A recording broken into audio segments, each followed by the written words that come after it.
Yo,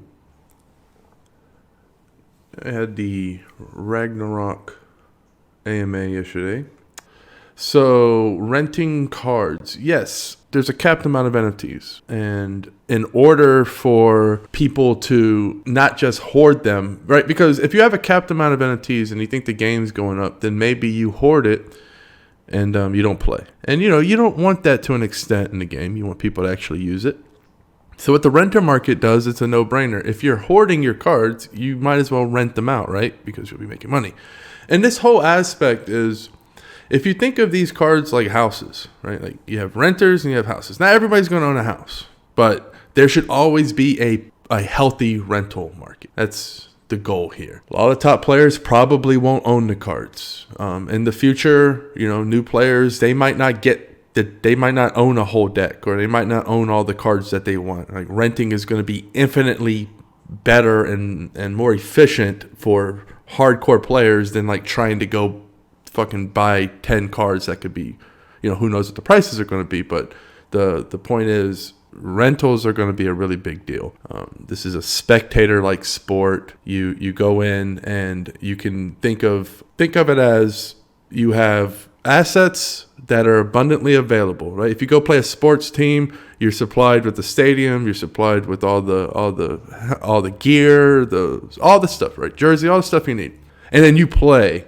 So this is going to, it sort of gives the investor class, in terms of people who are investing in the game and want to rent out to make money, passive income, versus the talent, right? Because there might be people who are super talented, but they don't have the means to buy a whole deck or the exact deck they want. So I think that there's going to be a big emphasis on renting.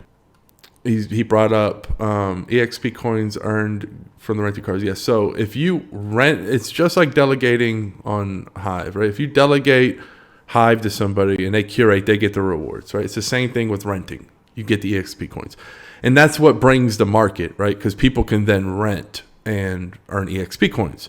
If the game is highly valued and it's fun and people want to play it, EXP coins are going to be very, very important. And if you have cards that you rent, you now have a way to earn something that could be valuable, right? So it's a risk reward, the amount rented versus how much EXP coins you can earn. And then, of course, you have the yearly tournament that people are going to compete with. This isn't a daily tournament type of thing, right? You have your EXP coins. That's what you can earn every game if you win. And that's something of value, right? And then, of course, when you level up cards and all of this, these things unlock abilities and cool stuff that you can do, right? The EXP coins. But then the yearly tournament is like what you fight for every single year. And that's where the biggest payout the game can offer will be, where you're going to be able to mine the new cards, where you're going to be able to mine new spells, armor, all that cool stuff.